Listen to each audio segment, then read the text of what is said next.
Então, nós acabamos o sistema de marketing e hoje nós vamos falar do marketing estratégico. O que é o marketing estratégico? É toda uma formação necessária para atuar no mercado. Aqui eu faço um parêntese, que é o seguinte: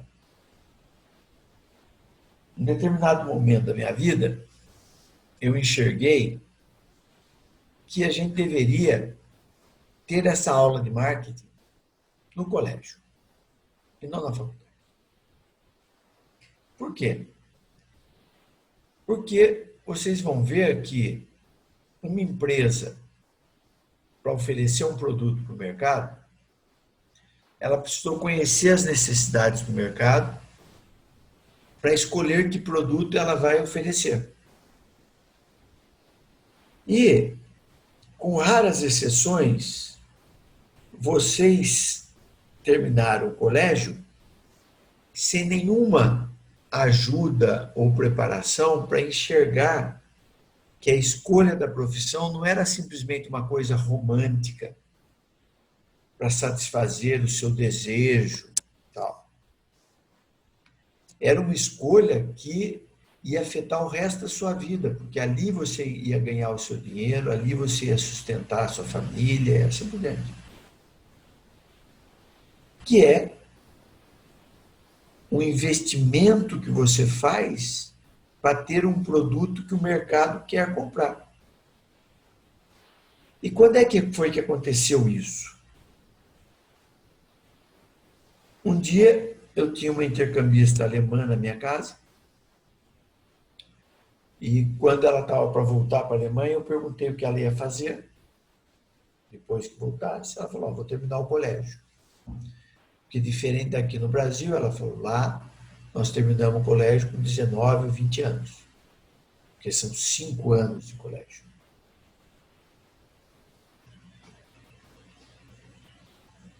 Os 2 últimos anos são para aqueles que vão para a faculdade. Quem não vai para a faculdade faz só 3. Na Itália também é assim. O liceu lá tem 5 anos. Quem vai para a faculdade faz 2 anos a mais. E o que tem nesses 2 anos? Uma preparação já para ir para a faculdade. Se você vai para a área de exatas, biológicas e tal, você segue um tipo de liceu na Itália, liceu científico. Se na Alemanha vai, tem outro tipo de nome. Se vai para a área de comunicação, é liceu clássico, na Itália, na Alemanha é outro nome. E ela falou, então, e eu falei, depois que você terminar o colégio, eu vou fazer a faculdade de letras, que aqui no Brasil seria português, lá, alemão. E teologia. Eu falei, poxa, mas por que você escolheu isso? Falou, primeiro, meus pais são professores, eu já sei como é que é a vida de professor, as vantagens e desvantagens, e eu vejo que eu não preciso mudar a tendência da minha família, porque meus pais vivem bem sendo professores. Por que escolhi alemão e religião? O alemão porque o governo fez um levantamento e verificou que vão faltar professores de alemão nos próximos anos. Então, ele incentiva quem queira fazer o curso, dando bolsa integral.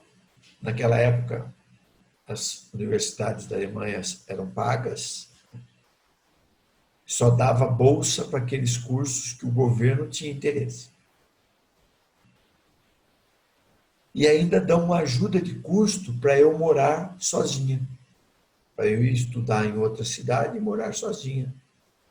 Então, eu achei uma boa. E por que teologia, religião?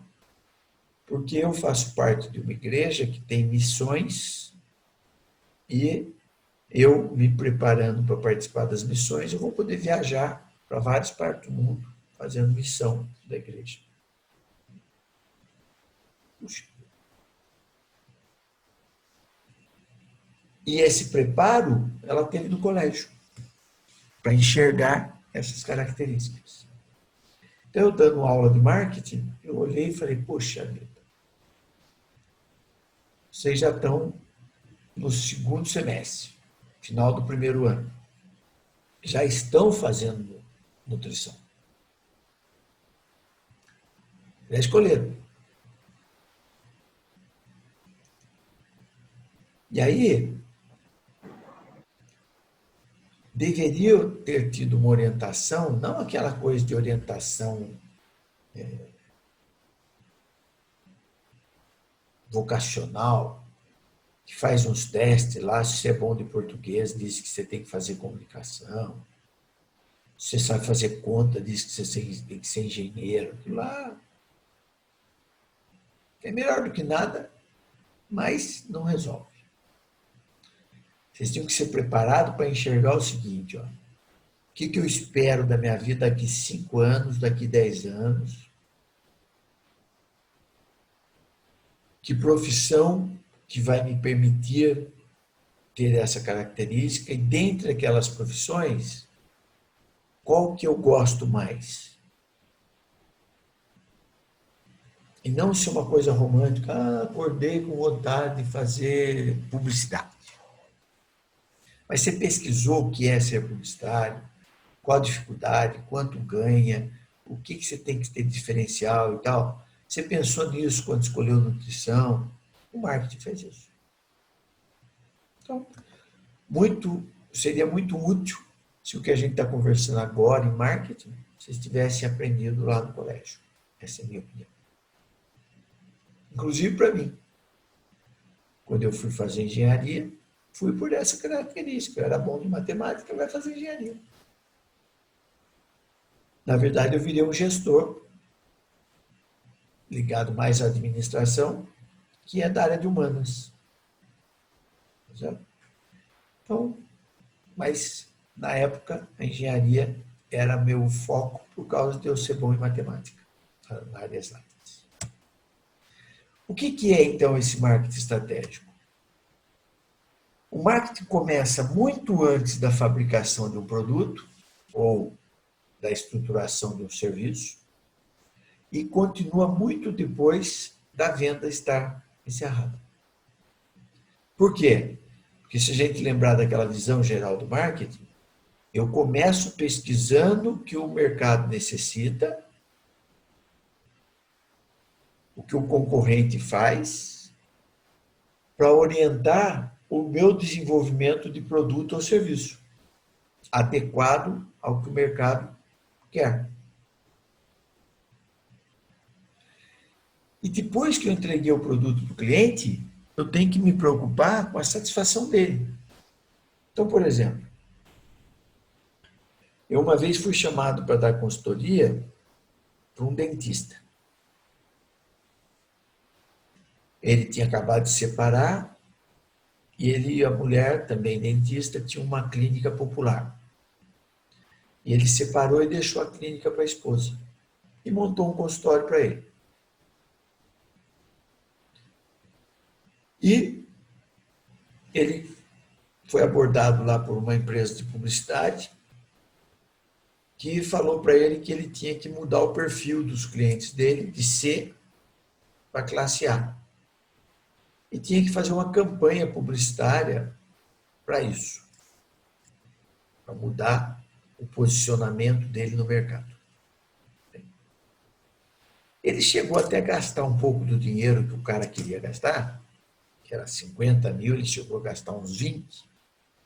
Mas como não deu resultado, ele desistiu do trabalho e daí indicaram para eu dar uma orientação para ele. E aí, eu cheguei lá e fui ver qual era a situação da empresa.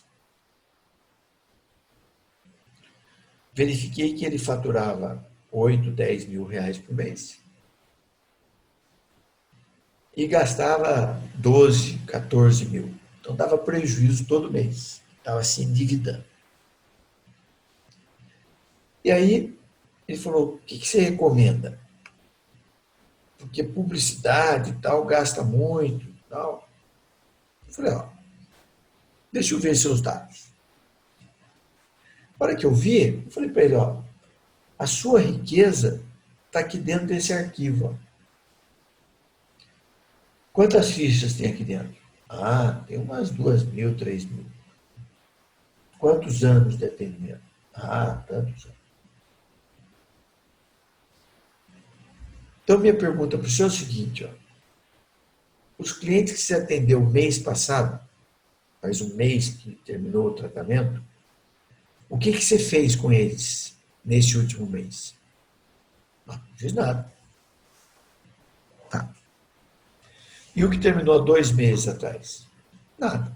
3 meses atrás? Nada. 4 meses? Nada. 5 meses? Nada. 6 meses? Nada. Ou seja, você está indo buscar no mercado novos clientes e está negligenciando os clientes que você tem aqui, ó.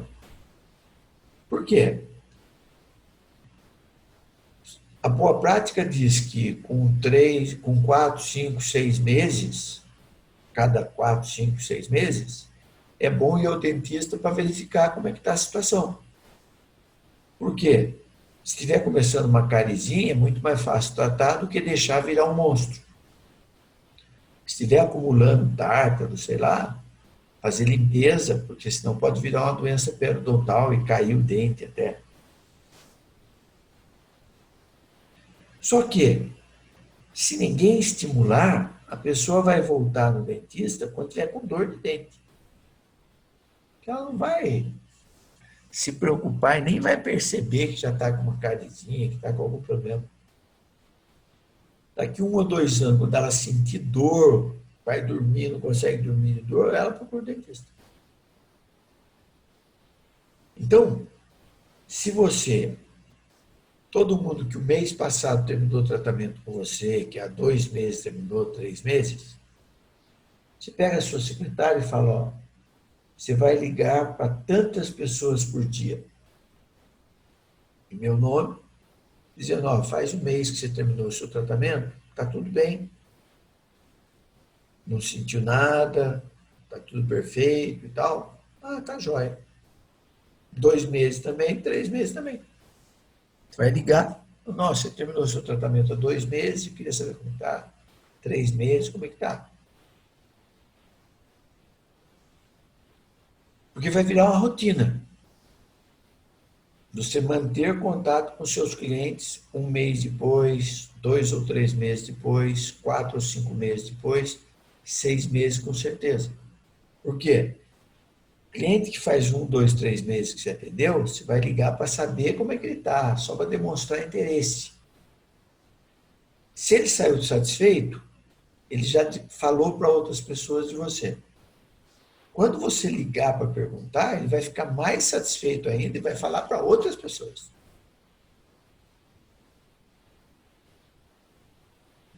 Para quem já faz 4, 5, 6 meses que veio, você vai ligar para saber como está e vai dizer o seguinte, ó, o doutor fulano está te oferecendo uma limpeza gratuita para você agendar aqui comigo. Você fala, mas por quê? Não, porque faz aí 4, 5 meses que você fez o tratamento, é sempre interessante fazer uma limpeza e ver como é que está. Daí ele falou para mim, vou fazer de graça? Eu falei, você está com todas as horas da sua agenda fechadas? Não. Então, o que você fica fazendo quando não tem cliente? Ah, fico lendo. Então, quanto você gasta para fazer uma limpeza na pessoa? 15 minutos, sem dinheiro. Energia elétrica só. Então, por que não oferecer a limpeza de graça? Você não vai fazer aquela limpeza perfeita, com raspagem, não, uma limpeza. Só que a hora que o paciente está sentado na mesa, você está vendo a boca, você pode pegar aquele papel lá que tem todos os dentes que a pessoa tem na boca e viu o início de uma cárie e marca lá. Viu que tem acúmulo de tártaro, marca lá. Viu que tem não sei o quê, marca lá. No final, fala, lá, legal, tá limpo.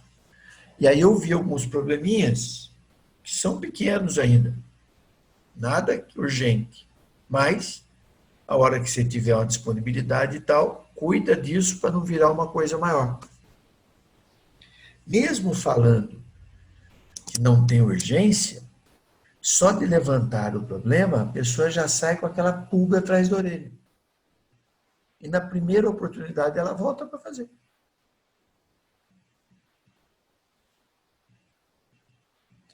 Então, antes de você procurar novos clientes, vá atrás dos clientes que faz 1 ano que você não fala. 1 ano e meio que você não fala.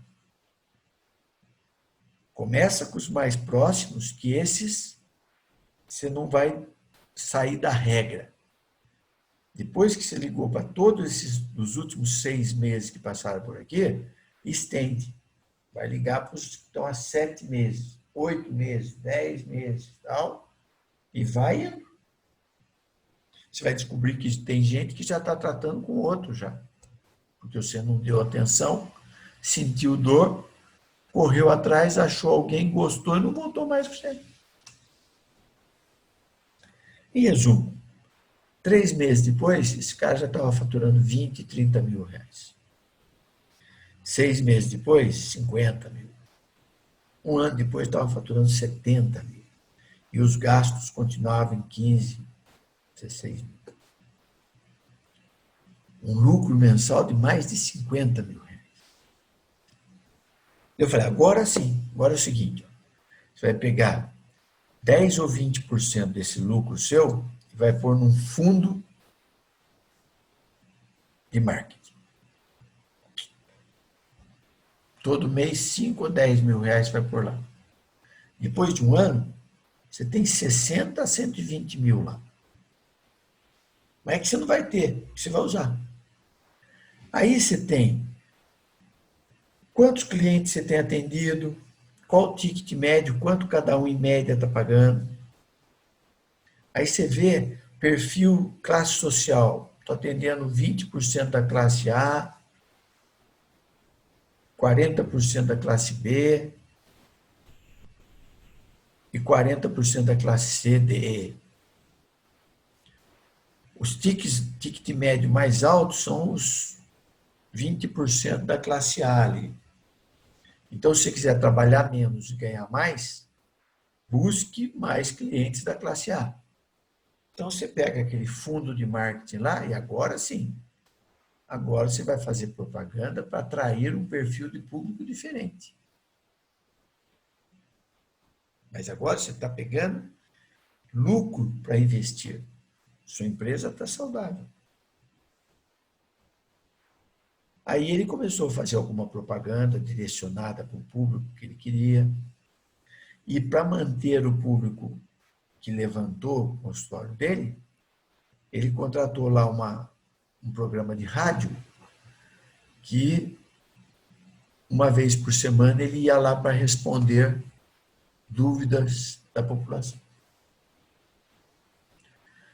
Então, era um programa de rádio bem popular, em que as pessoas ligavam, doutor, aconteceu isso, o que faz? Isso aí você tem que procurar para fazer isso, para lá, tal. E isso mantinha uma grande procura dele, dos clientes, de outros novos até, mais popular. Mantinha a carteira dele cheia. E aquela propaganda que ele fez atraiu lá mais 5% do faturamento dele, vindo de classe A. Né? Então, isso. Então, eu fico olhando e falo, poxa, vocês têm a mesma característica que um dentista. Vocês têm que cultivar os seus clientes, cada um que vier lá, você tem que tratar, e depois que não é mais seu cliente, parou de fazer o tratamento, você tem que fazer acompanhamento, ligar para as pessoas, saber como que está a vida delas. Porque você lembrando que você existe e demonstrando interesse na pessoa, mas não pode ser aquela coisa vaga, né? Liga, você está bem, e tal. A pessoa vê do outro lado que é alguma coisa feita forçada. Não, você tem que ter vontade de fazer isso, você tem que abraçar o seu cliente efetivamente. Aí você entra num círculo virtuoso de melhoria constante, dos clientes que foram atendidos voltam depois de um tempo, depois de outro tempo voltam de novo, tal, e daí isso vai fazendo com que sua empresa prospere e você vá melhorando cada dia mais. Certo? Então, lembre desse exemplo. Buscar novos clientes, você tem que tirar cliente de outros concorrentes, ele está satisfeito lá, para você trazer, você tem que pagar alguma coisa para ele vir. Pagar, que eu falo, é gastar. Já o cliente que já é seu, você precisa ter um gasto só de tempo, de carinho e de respeito. Não precisa ficar fazendo propaganda, porque já te conhece. Então, o profissional de marketing se envolve no estudo das necessidades e desejos do consumidor, desenvolvendo conceitos de produtos dirigidos à satisfação das necessidades não satisfeitas dos clientes. O que é isso? O que é um conceito do produto? Eu digo assim, poxa, eu vou trabalhar com nutrição para jovens e adolescentes, que está na fase do crescimento, precisa estar bem alimentado e tal, com as vitaminas certas, para crescer saudável e tal. Beleza. Desenvolve isso, escreve, vou fazer o atendimento, eu vou desenvolver alguns cardápios para ele seguir, vou fazer acompanhamento uma vez por mês. Durante 6 meses, esse pacote aí vai custar R$1.000. O que é desenvolver conceito? É isso. E aí você vai testar esse conceito. Então você vai pegar algumas pessoas e vai falar, eu desenvolvi esse produto aqui. Você acha que quem tem filho adolescente vai se interessar para fazer esse tratamento aqui? Vai falar, sim, se eu tivesse filho nessa idade, eu faria. Um outro, eu tenho filho nessa idade e eu acho que é interessante. Eu tenho filho nessa idade, mas eu acho que não precisa, ele é saudável. Aí, se nessa teste, nessa pesquisa, você tiver um número considerável, um percentual considerável que apoia, você fala, poxa, desenvolvi um produto que tem apelo no mercado. Projetar características dos produtos. Se ele é pequeno, grande, bonito, feio, vermelho, branco, vai desenvolver. Se for uma coisa de serviço, você vai detalhar cada etapa desse processo, desse conceito que você acabou de testar. O profissional de marketing desenvolve a embalagem e a marca do produto. No seu caso, não tem embalagem, porque é serviço, mas marca tem. Vocês têm que pensar na marca que vocês vão usar para o seu serviço.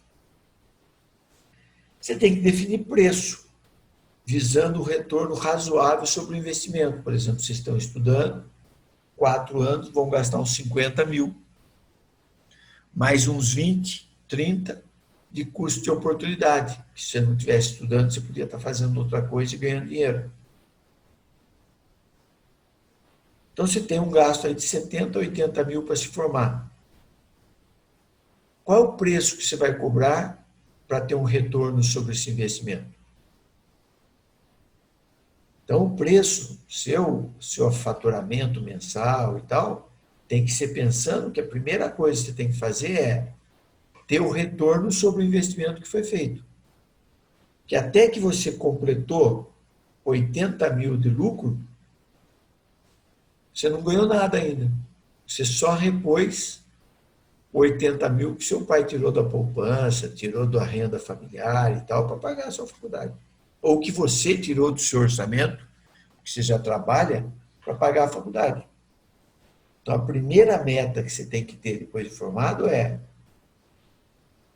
todo o seu lucro com o serviço, pôr numa poupança para chegar e falar assim, em 1 ano e meio eu recuperei os 80 mil. Aí, Você pode até chegar, se foi seu pai que pagou a sua faculdade, e falar, pai, eu já recuperei aqui 1 ano e meio que você pagou. Você quer o dinheiro? Seu pai não vai querer. Falou, não, é seu mérito. Usa para dar entrada num apartamento, para você comprar um carro, para fazer uma poupança, para a hora que você tiver interesse em fazer alguma coisa, você usar esse dinheiro. Aí você fala, puxa vida, todo o meu esforço custou 80 mil, já recuperei os 80 mil, daqui para frente, o que eu ganhar é lucro. Eu já recuperei o investimento. Ah, mas vão gastar o lucro? Não, é lucro, mas eu tenho que ter toda aquela precaução de saber que eu tenho que fazer cursos, tenho que melhorar o meu consultório, talvez ir para um lugar mais de destaque no futuro. E para isso eu tenho que ter reserva para fazer investimento. Outra tarefa, montagem da distribuição regional, nacional e internacional do produto. Se você estiver produzindo alguma coisa física, você vai ter que fazer o produto chegar até onde seu cliente compra. No seu caso, que é serviço, você vai ter que se preocupar, por exemplo, o local que você vai montar seu consultório. Em que cidade você vai montar? Né? Em que estado vai montar? Porque essa decisão define a maior ou menor facilidade que você vai ter para ter lucro, para ganhar dinheiro. O profissional de marketing tem que criar comunicações para informar o público que você tem o produto que ele precisa, o serviço que ele precisa. Você tem que escolher as mídias sociais adequadas. Pode ser TV, rádio, jornal, revista, Facebook, Instagram, YouTube. Hoje a mídia social facilitou porque ela é gratuita. Se for fazer uma propaganda na TV, você vai gastar uma nota. O profissional de marketing tem que controlar as vendas para verificar se está atingindo o objetivo que você tem de faturamento, que você precisa para pagar suas despesas e ter lucro.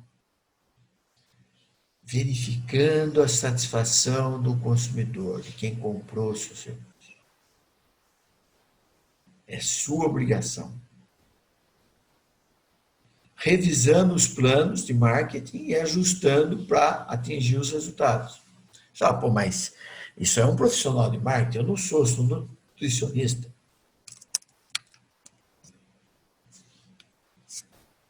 Ok. Você é nutricionista. Só que você não vai ter uma empresa que comporte se contratar um profissional de marketing para trabalhar para você.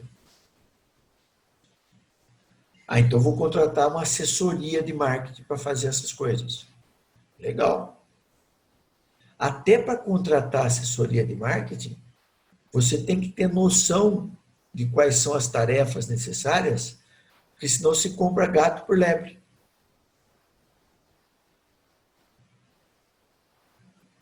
Você não sabe o que você quer, você compra qualquer coisa que não é o que você precisa.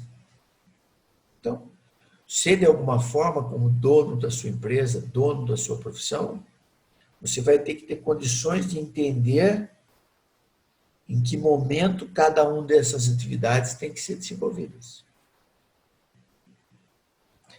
Por conta disso, o profissional de marketing, ele é uma soma de fatores. Ele é um pesquisador, porque ele tem que conhecer o mercado dele. Ele é um psicólogo que tem que entender as razões que levam a pessoa a comprar aquele produto. Um economista que sabe quanto custa e quanto pode ser cobrado por aquilo. Um comunicador para tanto obter informações como dar informações para o mercado sobre seus produtos. Um advogado que tem que pensar nos aspectos legais relacionados à sua profissão e tal. E o mais interessante é que é tudo isso aí reunido em um só. Então, hoje, por que vocês estão tendo aula de marketing? Porque vocês têm que cuidar da sua empresa Assim. Então, você, no início, você vai ser o diretor de marketing da empresa, diretor de produção, diretor de finanças, diretor de RH. Só à medida que a sua empresa vai crescendo, que você pode ir delegando algumas funções. Mas você tem que ter a visão macro de tudo para poder direcionar as ações de cada área dentro da empresa. Então, o marketing estratégico é o processo de análise de oportunidades, escolha de objetivos, desenvolvimento de estratégias, formulação de planos e execução da implementação e do controle. Em resumo, tem essa figura que mostra o seguinte: eu tenho um primeiro grupo que é análise, onde eu vou ver as oportunidades que o mercado me oferece. E aí, na profissão de vocês, você pode chegar na sua cidade, se não for aqui, e pesquisar. Que viés tem a população? Ah, muito idoso. Essa é uma oportunidade. Ó, não tem nutricionista lá. Então, todo mundo é uma oportunidade. Você pode atuar em tudo. Genérico, generalista. Então, você vai identificar qual oportunidade que o mercado tem. Escolheu as oportunidades, eu vou para a fase de planejamento, onde eu vou definir o objetivo da empresa, que tem que ser quantificável, tem que ter prazo definido, então daqui a 1 ano eu quero isso, daqui a 2 anos eu quero aquilo.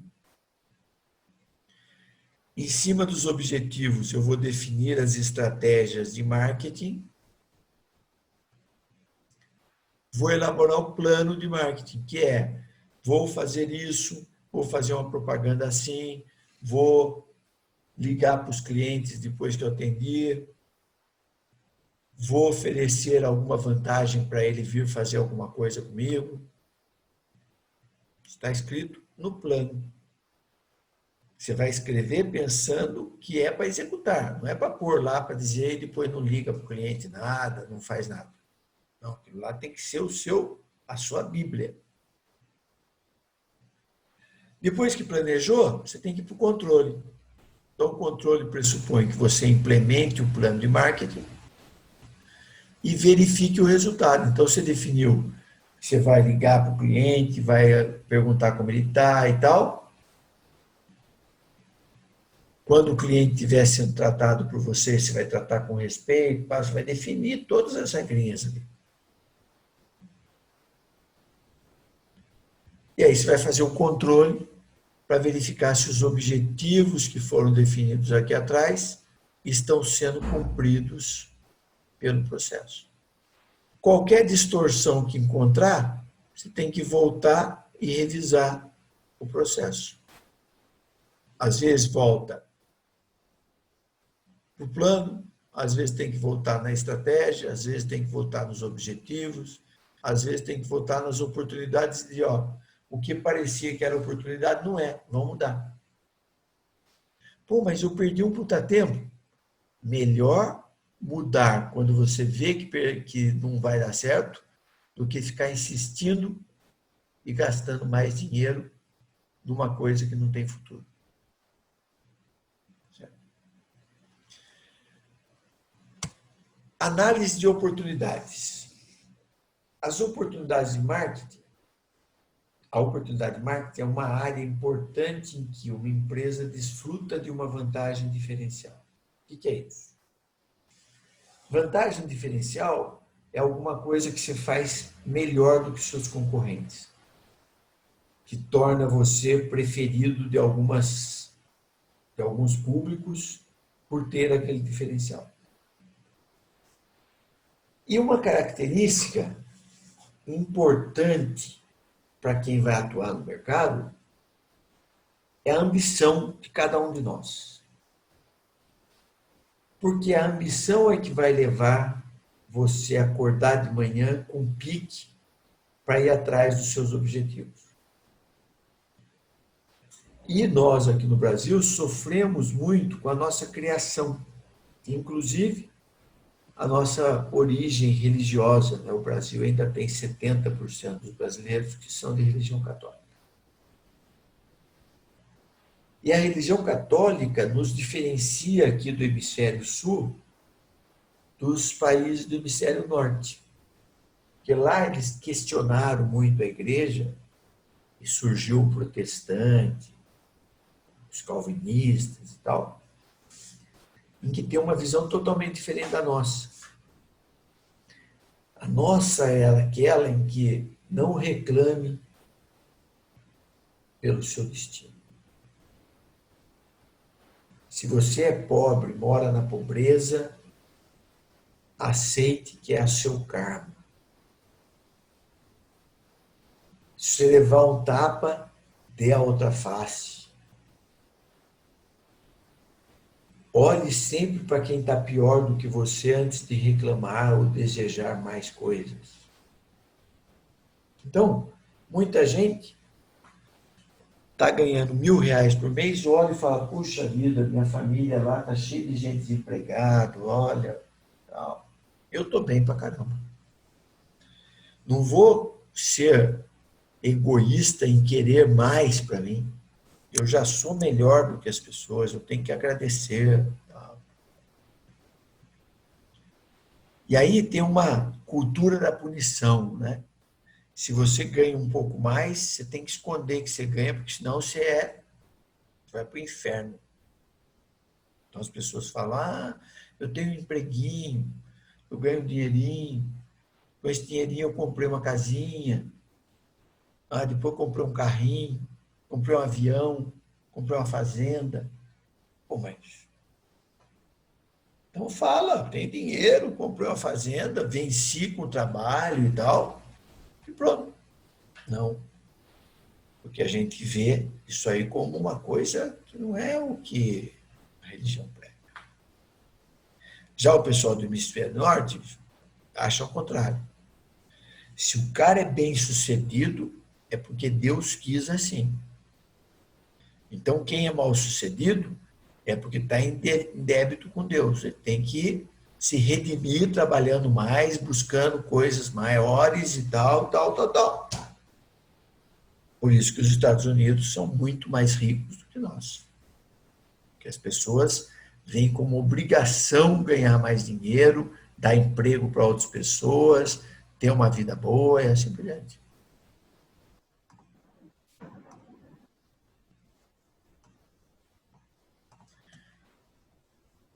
Toda empresa precisa crescer.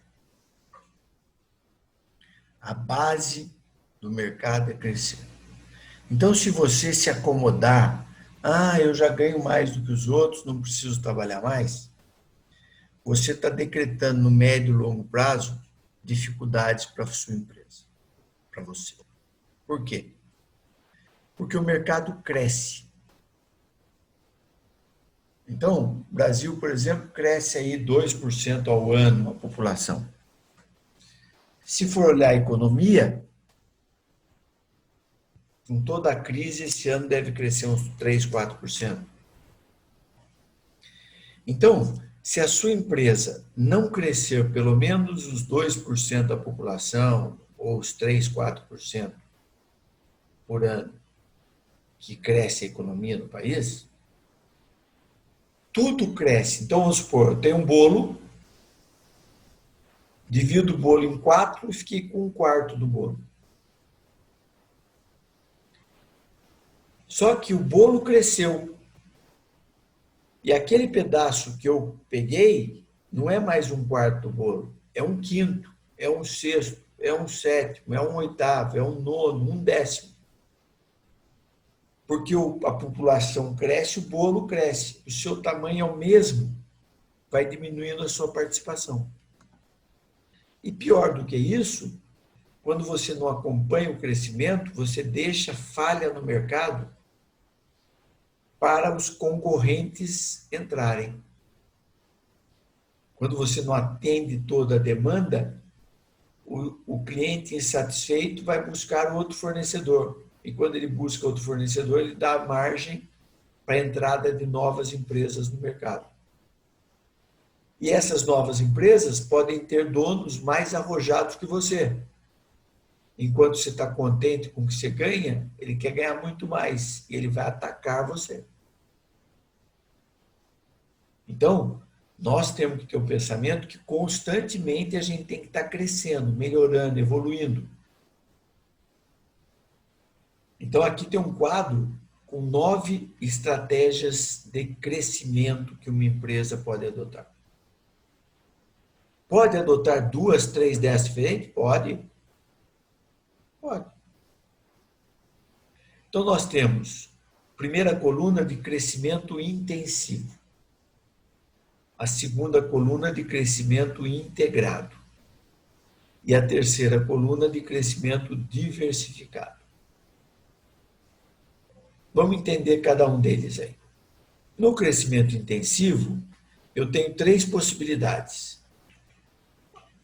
Aumentar a penetração no mercado, desenvolver novos mercados e desenvolver novos produtos. O que seria isso? Vamos supor que você tem a sua clínica de nutrição aqui em Taubaté. O que é penetrar no mercado?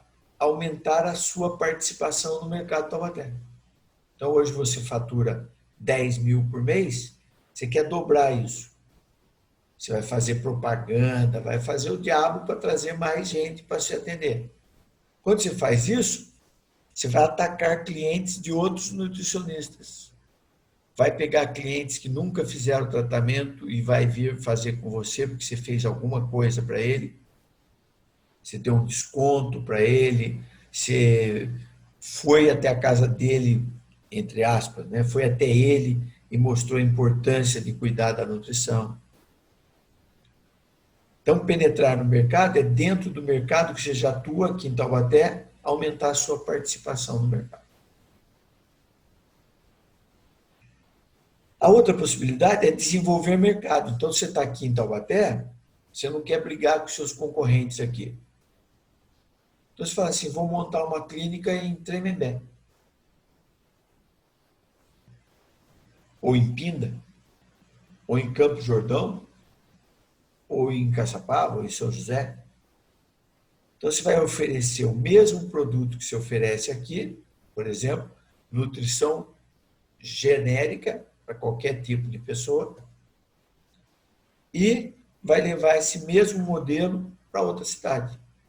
Então, se ampliou o mercado para buscar um crescimento de vendas indo para outro mercado. A terceira possibilidade é você desenvolver produto. Então, por exemplo, você montou um consultório em Taubaté e você não tinha feito especialização, nada, é nutricionista genérico, não tem especialização. Atende qualquer um que chega lá. Daí você fala, poxa, eu já tenho uma boa clientela específica, geral, em geral. Criança, idoso, gestante, esportista, tem tudo. Pô, eu quero aumentar meu mercado. Vou fazer uma especialização e vou desenvolver um novo produto para atuar junto a idosos, ou junto a esportistas, ou junto a tal coisa. Quando você tiver esse conhecimento, certificado, você é especialista naquilo, você começa a oferecer para o mercado esse novo produto seu.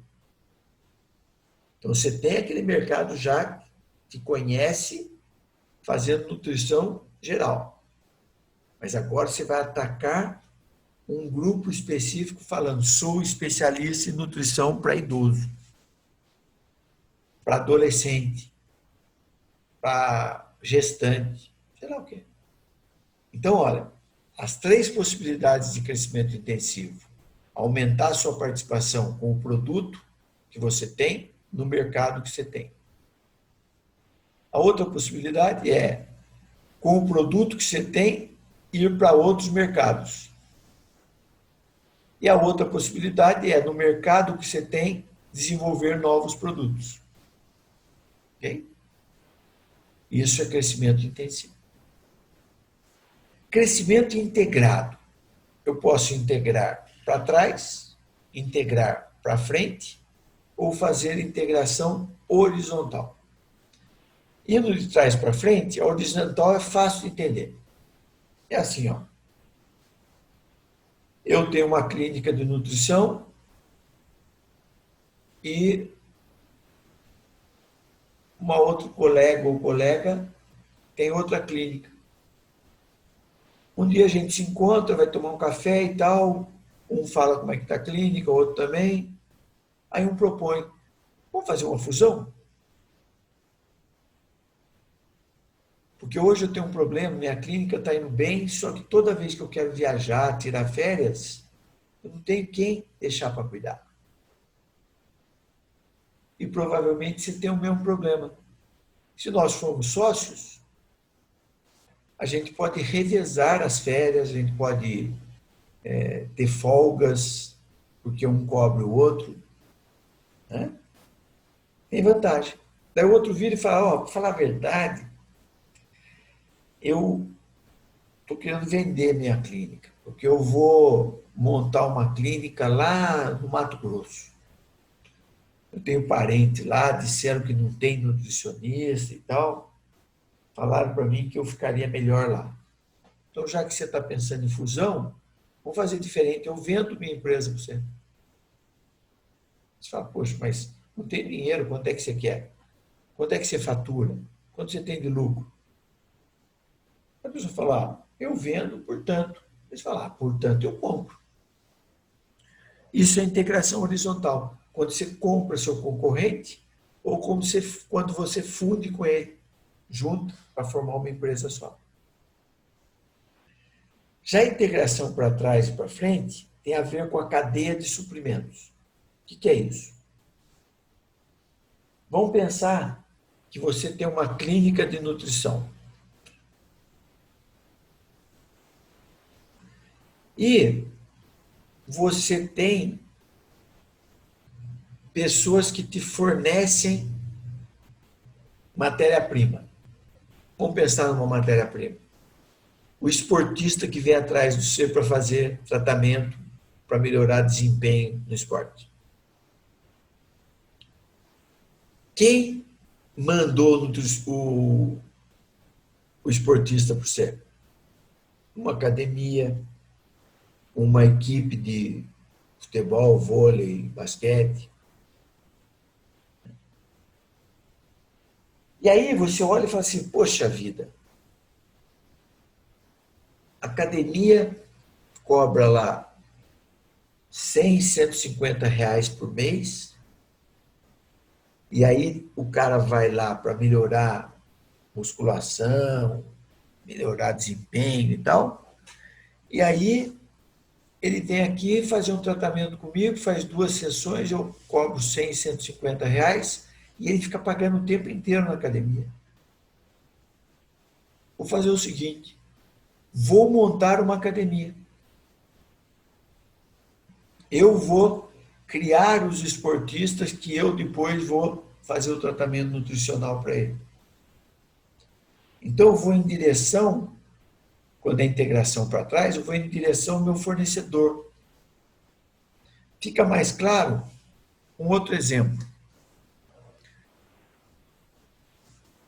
Uma aluna, umas aulas anteriores aí, acho que uma outra turma, falou, quando eu falei sobre isso, ela falou, professor, eu trabalho numa empresa que faz manutenção de celular.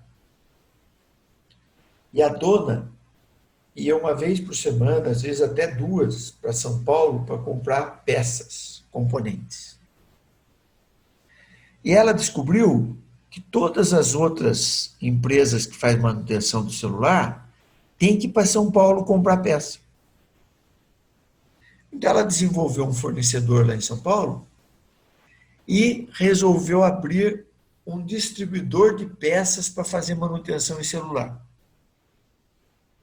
Então, com isso, ela fornece as peças para ela mesma, sem precisar ficar indo para São Paulo toda hora, e ainda ganha fornecendo para as outras empresas. Isso é uma integração para trás, porque ela fez o quê? Ela consertava celular, ela comprava peças do fornecedor dela. Ela foi e montou uma distribuidora de peças. Ela foi em direção ao fornecedor dela e passou a concorrer com o fornecedor dela. Ao contrário, integração para frente seria o seguinte: eu fabrico o celular e eu entrego para os distribuidores levarem os produtos para os atacadistas, para os varejistas. Daí eu olho e falo, puxa vida, o maior lucro quem tem é a loja. Eu vou montar uma loja para mim. Então, tem empresa que vende na internet direto para os clientes. O que ela fez aí? Uma integração para frente. Vamos supor, eu tenho uma pequena produção de leite. Daí eu resolvo fazer queijo na minha fazenda, no meu sítio. Aí eu produzo queijo e entrego para o supermercado, para esse pessoal vender o queijo. Daí eu vendo o queijo por R$ 2, chutando, para o supermercado. Um dia eu vou no supermercado e vejo meu queijo lá sendo vendido por R$ 15. Puxa vida! Eu que tenho a produção de leite, eu que gasto para produzir o queijo, ganho 2. O supermercado vende por 15. O que ele faz? Monta uma loja de fábrica na frente da fazenda dele para vender queijo. Ele pode vender mais barato do que o supermercado, porque ele não tem a marca do supermercado, não tem o poder. Ao invés de vender por 15, ele vende por 10. Só que ele ganhava 2 antes, agora ele ganha 10. Ganha muito mais do que quando ele vendia toda a produção dele para o supermercado. Isso é integração para frente. Quando eu vou em direção ao meu mercado e monto uma empresa para distribuir meu produto e assim por diante.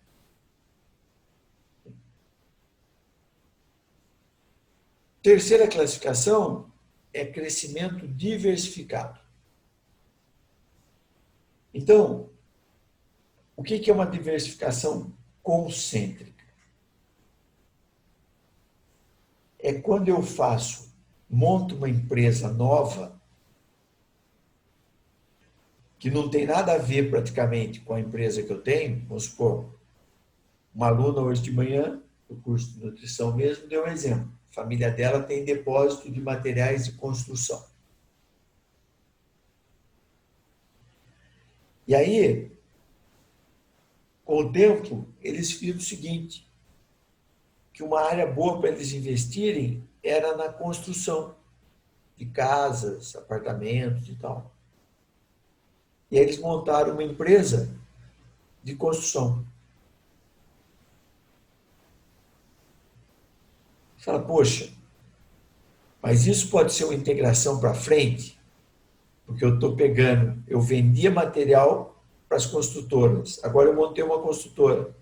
Pode ser uma integração para frente. Mas pode ser também visto como uma diversificação concêntrica, porque eu vendo material de construção e agora eu vou construir. O ponto em comum que tem entre as duas é o material de construção. Então, quando eu falo em diversificação concêntrica, ela tem alguma base comum entre as empresas, que é totalmente diferente da diversificação horizontal, em que eu tenho uma clínica de nutrição, daí eu falo, poxa vida, a clínica vai bem, mas eu tenho que trabalhar o tempo todo. Eu tenho que pegar parte desse lucro aqui e investir em algum outro negócio que eu não tenha que trabalhar o tempo todo, porque a hora que eu não quiser mais trabalhar aqui, eu tenho que continuar tendo renda em algum lugar. E aí, você vai fazer uma diversificação horizontal. Então, ó, Na clínica, eu tenho que atender o tempo todo. Eu vou reservar um dinheiro e vou montar um posto de gasolina. Pô, mas não tem nada a ver com nutrição? Não. Estou fazendo uma diversificação horizontal. Estou diversificando. Eu tenho nutrição, agora tenho posto de gasolina. Qual a vantagem? Posto de gasolina, eu vou contratar um gerente, um frentista, um pessoal para trabalhar na loja de conveniência e tal. Eu vou administrar lá, mas eu não tenho que eu estar lá vendendo combustível, vendendo na loja. Quando eu não quiser mais ser nutricionista, eu paro de ser ou diminuo a atividade, porque eu tenho a renda vindo de outra coisa. Então, diversificação horizontal é uma boa para todo mundo, né? Eu posso falar, poxa, vou pegar parte do meu dinheiro. Vamos ver um exemplo. Aqui na cidade tem um lojista aí, que a loja dele é a mesma há 200 anos. Não reforma, não muda, ele está sempre atrás da prateleira ali atendendo e tal. Só que ele foi ganhando dinheiro e foi diversificando. Como? Comprando terreno, construindo casa, construindo prédio e tal. Hoje, só quem conhece de perto sabe, mas é o cara mais rico de Taubaté. Ele continua com a mesma lojinha dele na cidade, mas ele diversificou. Ele fez vários empreendimentos que andam sozinhos sem ele precisar administrar. Quando você diversifica horizontalmente, quando você faz integração para frente e para trás, quando você desenvolve produto, desenvolve novos mercados, tudo isso meio em conjunto, compra concorrente, faz fusão, faz isso, faz aquilo, você atinge o nível da diversificação conglomerada. Você passa a ser um conglomerado produtivo em que tem extração de matéria-prima, seguro, transporte, produção, distribuição, tem tudo. Então, uma empresa pode começar. Vou dar um exemplo que aquela menina deu da empresa que ela trabalha, que montou uma distribuidora de peças. Isso foi uma integração para trás que a dona fez. Ela falou: e daí, professor, mais para frente, ela tinha outro ponto do lado lá da loja dela, ela abriu um café. Qual foi o pensamento dela? Pô, vem gente toda hora aqui para comprar peça para consertar celular. Tem gente toda hora trazendo o celular para consertar aqui. Pô, tem um café do lado, a pessoa está aqui, passa no café, toma um café, come um sanduíche, come um salgado e tal. O que é que essa dona fez? Quando ela fez a distribuição, ela fez uma integração para trás. Quando ela montou o café, o que ela se enquadra dentro desses exemplos aqui? Alguém quer chutar aí? Quer contribuir? No qual que se encaixa?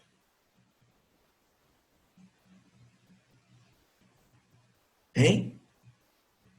Estou falando sozinho ou tem gente aí? Ninguém? Professor, Fala. só que o senhor pode repetir a pergunta, por gentileza? O exemplo que eu dei da aluna que falou que trabalha numa empresa que conserta celular e que Sim, a dona da empresa montou uma distribuidora de peças. Daí eu falei, isso aí sim, foi uma integração para trás.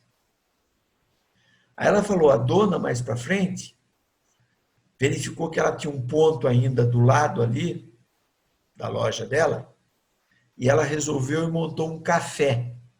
Café, cafeteria para você tomar café, tomar sim. sanduíche, comer sanduíche, tomar suco e tal.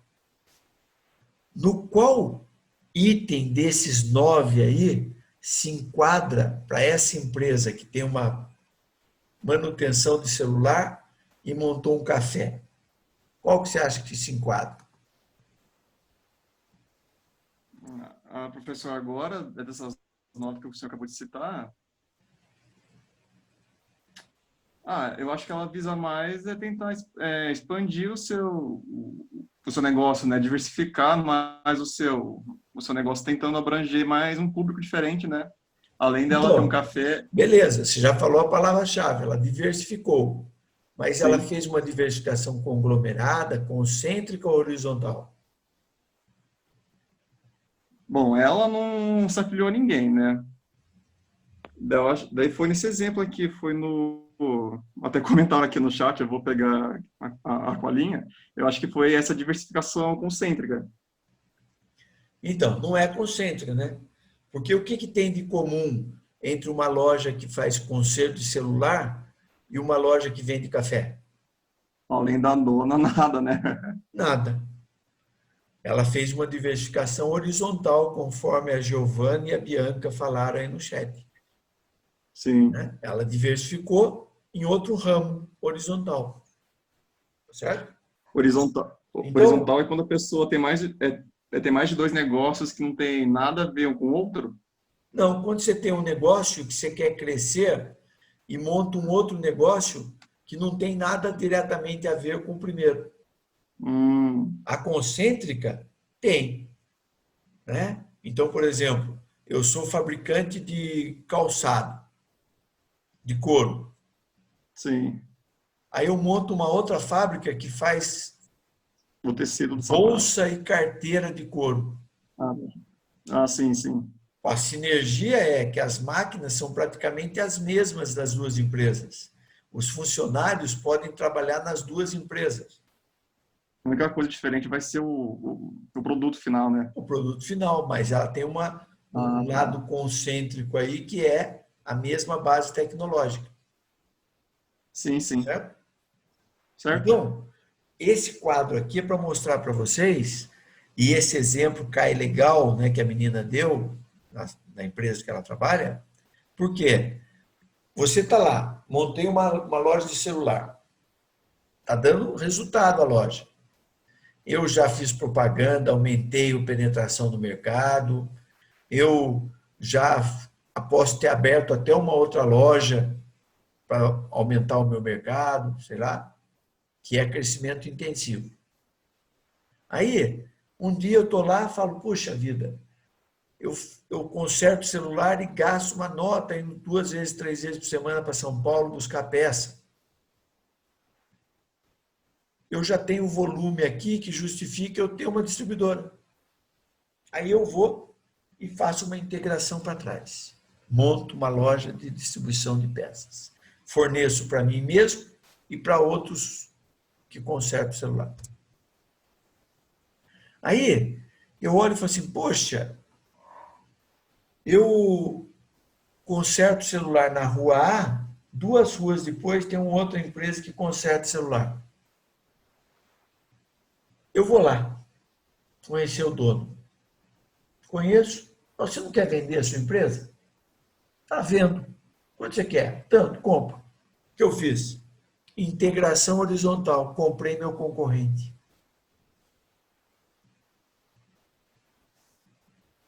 Tem 2 empresas agora que consertam celular. Aí agora eu falo, poxa, já tenho 2 empresas de celular, já tenho uma distribuidora de peças. O que mais que eu posso fazer? Que eu possa controlar de perto. Tem esse ponto aqui do lado. Monta um café. Pô, o que tem a ver café com celular, com peça? Nada.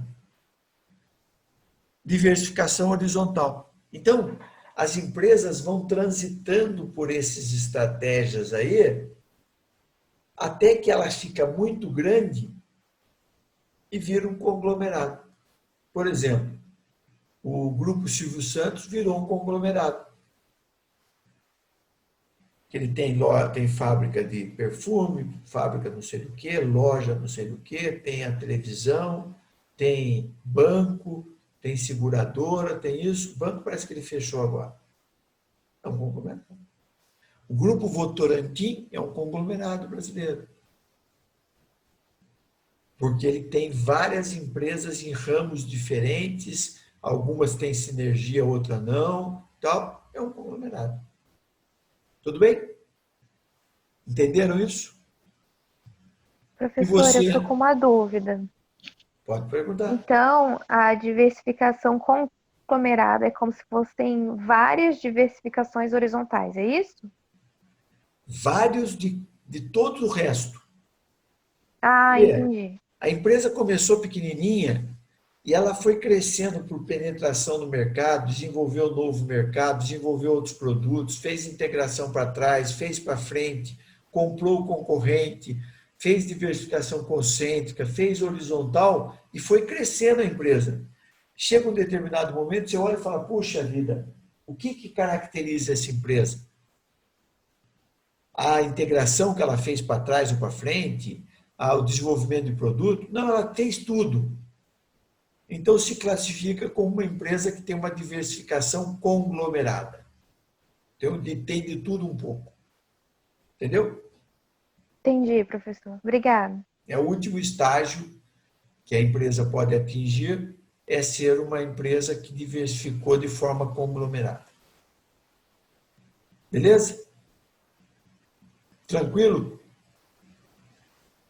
Mais alguém tem dúvida? Não? Então vamos em frente. Dentro da estratégia de marketing, então, a empresa tem que definir uma missão, uma visão, valores e objetivos. O que é missão? É o objetivo macro da empresa, que é atemporal. O que a empresa espera fazer? O que é a visão do futuro? É como a empresa deseja ser vista pelos seus clientes, funcionários, fornecedores, parceiros em geral. Dentro de tantos anos. Esse é temporal. Valores são as crenças, atitudes que darão a determinada organização sua identidade. Objetivos da empresa tem que ser hierárquicos, quantitativos, não adianta falar que é o seu melhor. Tem que ter alguma forma de medir que seu melhor. Tem que ser realistas e consistentes. Vamos detalhar mais um pouco isso. Missão, visão e valores são o conjunto de diretrizes fundamentais que regem uma organização. É um recurso de extrema importância para orientar o planejamento estratégico e construir a identidade organizacional, assim como para guiar o comportamento e estabelecer uma unidade entre colaboradores e empresa. Entre os colaboradores com a empresa. Tá? Apesar de ser uma ferramenta antiga e muitas vezes mal utilizadas dentro das empresas, é um recurso simples, porém poderoso para alinhar todas as ações e decisões tomadas no dia a dia. Então isso quer dizer o seguinte: você tem que definir sua missão, sua visão e valores, representando efetivamente o que você acredita. Por quê? Porque você vai divulgar isso. E isso vai construir a identidade da sua empresa.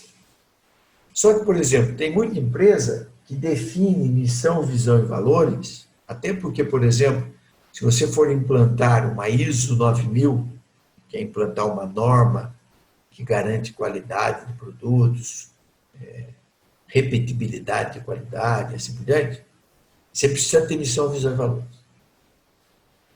E isso tem que estar exposto em quadros da empresa. Tem empresa que coloca atrás do crachá do funcionário a missão, visão e valores. Porque aquilo lá são os pensamentos mais importantes dentro da empresa. Só que qual é o problema? Se você escrever uma missão e depois você como chefe, como dono, como diretor da empresa, agir diferente do que está previsto na missão, os funcionários não vão mais acreditar naquilo que está escrito.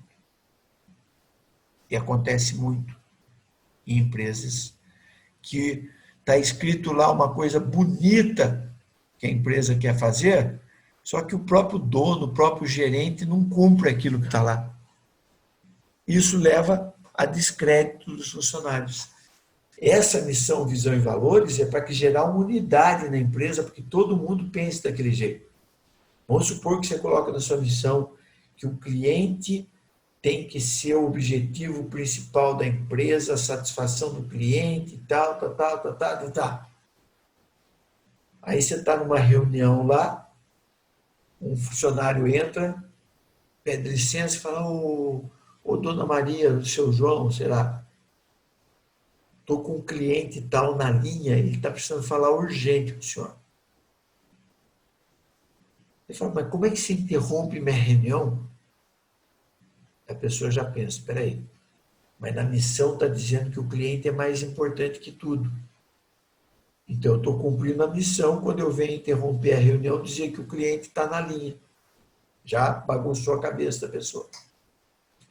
Aí para piorar, você vira para ele e fala assim, ó, esse cliente é muito chato, ele vai querer alguma coisa e tal, não estou afim de atender ele não. Diz que você não me achou. Aí acabou de vez. O funcionário já achou estranho você repreender por ter interrompido a reunião. E depois dar esse migué aí de dizer que não achou, que não quer atender o cliente, esse funcionário vai olhar e falar assim, aquela missão lá pode jogar fora. Porque não é verdade. Está lá para inglês ver, porque não é verdade. A empresa não pensa assim, o dono da empresa não pensa assim. Então, quando você vai desenhar a missão e visão e valores da sua empresa, você tem que pensar que aquilo lá tem que ser a sua Bíblia. Porque se você mesmo não cumprir, seus funcionários vão jogar fora. Não vão aceitar mais aquilo lá. A missão de uma organização comunica a sua razão de existir. Tudo o que ela visa oferecer para o mercado, quem ela será para cada parte interessada, sejam clientes, colaboradores ou investidores. Então, você vai dizer, ó, a empresa tem a missão de oferecer o produto mais adequado às necessidades do cliente, em que o cliente vai ser a prioridade das nossas ações, nós vamos trabalhar com funcionários satisfeitos, porque a gente vai dar um ambiente de trabalho saudável, pagando salários compatíveis com o mercado, e para lá. Você vai assumir um compromisso com todo mundo por meio da missão. Só que você tem que ser o primeiro a acreditar na missão. E se você não fizer aquilo que está escrito, você cai em descrédito. Já a visão do futuro é a descrição do futuro, ou seja, onde a empresa quer chegar, suas metas para os próximos anos. Normalmente, uma visão é determinada para um período de 5 anos, mas isso é uma particularidade de cada empresa. Vamos dar o exemplo da minha empresa. Minha empresa tem 19 anos. Desde que eu saí da Votorantim em 2001, eu montei uma empresa. Nós estamos em 2020, a empresa tem 19 anos. E logo que eu montei, eu defini a visão da minha empresa. E ela é a mesma até hoje. Eu coloquei que a minha visão, a missão nem lembro muito, mas a visão é o ponto-chave meu. Eu coloquei que a minha empresa quer ser vista como uma empresa que pensa primeiro no sucesso dos meus clientes. Então, muitas vezes eu sou chamado por alguém e quando eu analiso a situação da empresa, eu vejo que o cara não está em condição de pagar o meu serviço. Então, Então eu vou, faço a reunião sem cobrar, faço uma lista de recomendações para ele seguir e digo o seguinte, ó, tem 10 itens aqui. Quando você fizer 7 dos 10, aí você me chama, eu faço outra avaliação na sua empresa e provavelmente, se você fez esses 7 itens aí, você vai estar em condições de pagar o meu serviço. Mas agora eu não vou cobrar nada. E faz 19 anos que eu sou assim. Ah, mas se você precisar de dinheiro, por isso que eu dou aula. Isso me dá tranquilidade para eu ter um ganha-pão. E na minha empresa, eu não fico desesperado olhando para a pessoa com um cifrão na cara dela, desesperado para fechar negócio. Não. Eu vou e cobro justo. Se pode pagar, eu cobro. Se não pode pagar, eu não cobro. E 19 anos em que eu fiz ótimos relacionamentos com clientes que até hoje mantêm contato comigo. Porque nenhuma vez eu olhei e falei assim, esse cara eu vou tirar uns 20 mil dele, pois se ele falir o problema é dele. Não. Dinheiro sujo. A gente tem que ter o pensamento de ganhar dinheiro limpo. Dinheiro fazendo bem para as outras pessoas. Aí a gente dorme tranquilo. Se você pensar mais em você do que nos seus clientes, você ganha dinheiro sujo. Esse sim é prejudicial para a vida da gente. Eu vou estabelecer uma visão e não preciso definir como eu vou atingir. O atingir a visão de futuro está pressuposto na empresa. Então, quando eu disse, eu quero ser visto como uma empresa que se preocupa primeiro com o cliente, é um valor que eu dei. Toda vez que eu for atender alguém, eu vou lembrar e pensar, é assim que eu tenho que atender o cliente? Ele vai me enxergar como alguém que se preocupou com ele? Ou vai enxergar que eu estou pensando mais em ganhar dinheiro dele? Então, é um pensamento que leva às ações que nós vamos ter na nossa empresa. Okay? Então, nós precisamos constantemente estar enxergando a missão e a visão e os valores. Então, o que são os valores? Os valores devem estar presentes e ser compartilhados por todos os funcionários, pois são eles que influenciam como devem ser os comportamentos, as atitudes, as decisões tomadas. Os valores são os princípios e as crenças que servem como guias e parâmetros para os relacionamentos entre todas as partes envolvidas em uma organização. Quando você começa uma empresa, como vocês vão se formar e vão montar um consultório aí de nutrição, sei lá, é o melhor momento para você definir sua missão, visão e valores. Por quê? Porque você está sozinho. Então você define para você. E aí você começa a observar se você pratica aquilo que você definiu como missão, visão e valores. E você pode ir ajustando sua missão, visão e valores para aquilo que você realmente acredita. Por quê? A hora que você contratar um funcionário, você fez entrevista, fez tudo, a hora que você vai trazer ele para dentro da empresa, a primeira coisa que você fala para ele é o seguinte, ó, eu estou trabalhando aqui há 1 ano e eu venho aprimorando minha missão, minha visão de futuro e meus valores. E hoje, o que eu acredito que seja minha missão, visão e valores, está escrito aqui, ó. Então você tem que ver se você vai querer trabalhar comigo cumprindo essa missão, essa visão e valores. Porque é isso que eu vou cobrar no seu comportamento trabalhando na minha empresa. Aí, precisou contratar uma terceira pessoa, né? Ou você e mais terceira pessoa.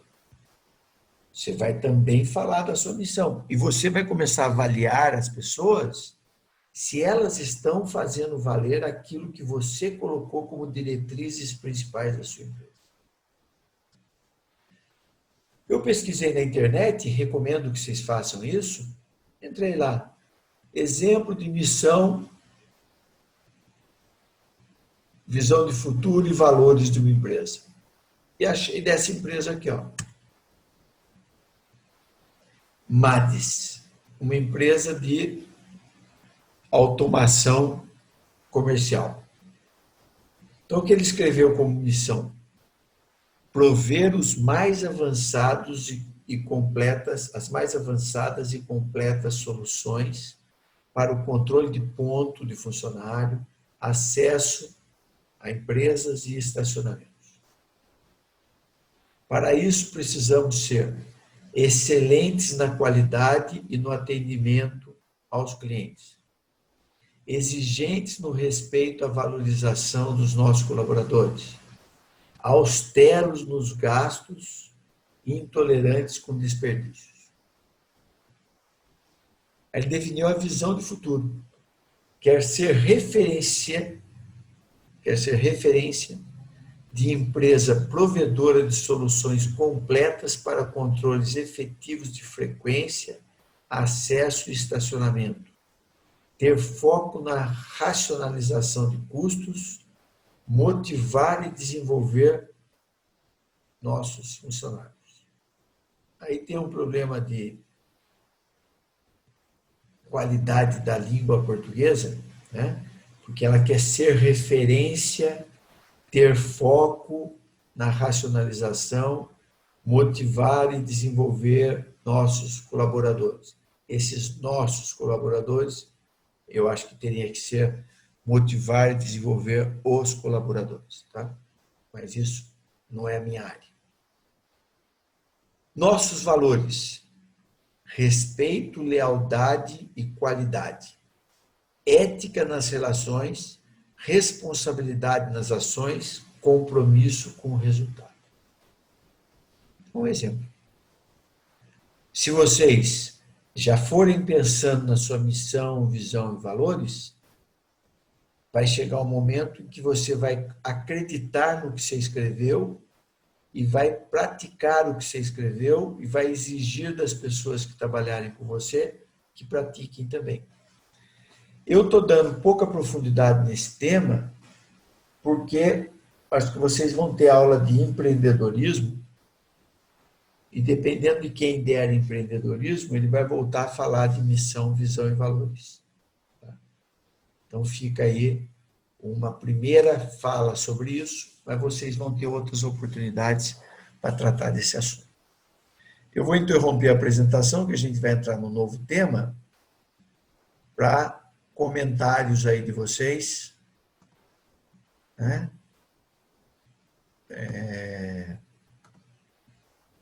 Para a gente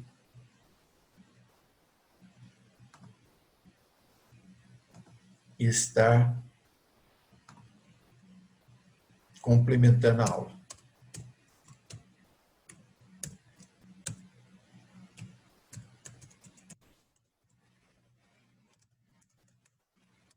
Quem quer comentar alguma coisa?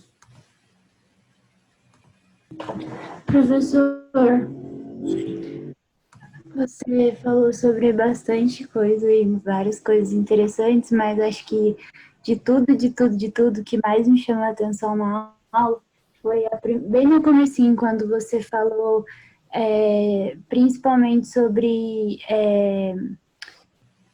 como que eu posso dizer, como se fosse um feedback, tipo, solicitar um feedback dos clientes, que você já tem, ao invés de se preocupar tanto em ficar captando novos clientes. Eu acho que eu nunca tinha parado para pensar nisso, eu acho, porque também eu nunca parei para pensar em nada com relação a esses assuntos.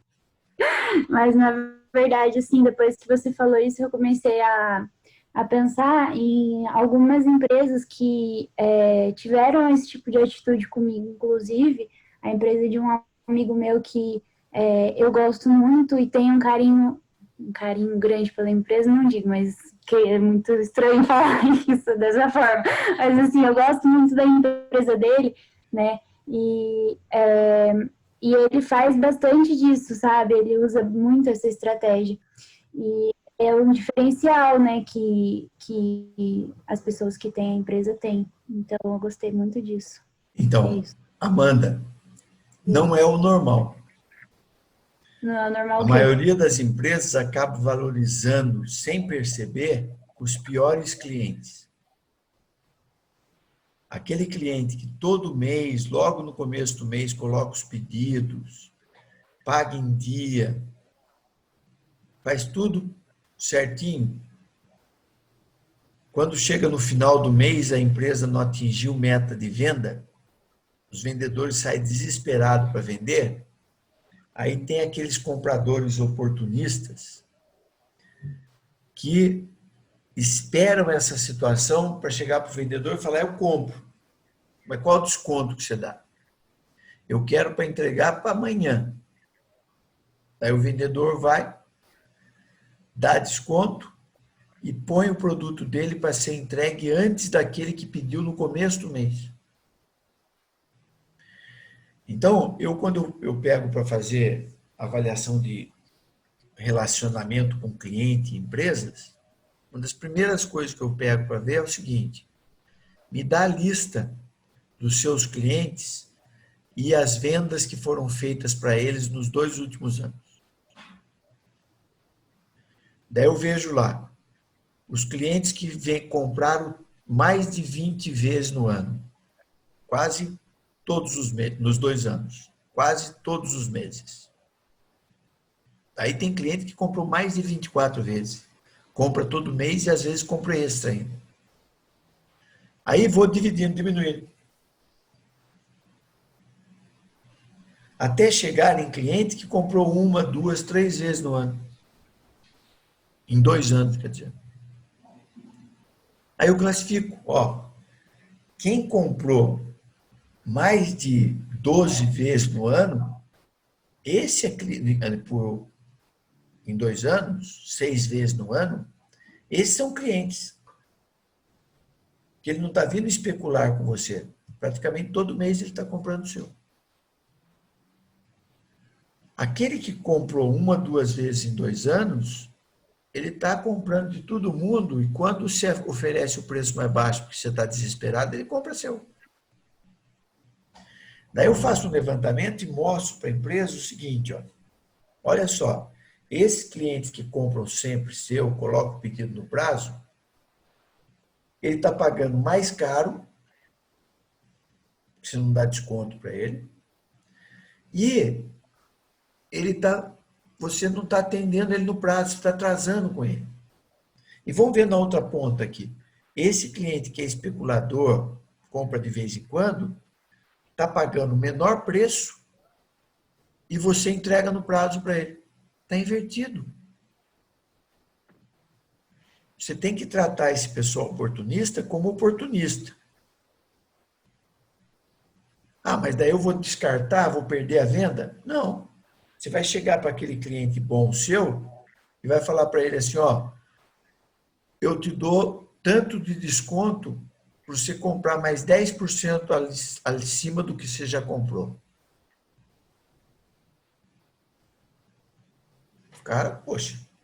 E você pode pegar esse desconto que eu estou dando e fazer uma promoção junto ao seu cliente, porque daí o cliente vem comprar esse produto que está em promoção, compra outros produtos. Eu tenho que dar vantagem para o cliente fiel, para o cliente que é cliente realmente, e não ficar passando a mão em cima do cliente que é oportunista. E nas empresas, em geral, quando se faz esse levantamento, o pessoal cai de costas porque ele vê que ele está tratando que nem filho o pior cliente dele. Beleza. Obrigado pela contribuição, Amanda. Até a semana que vem para todos vocês.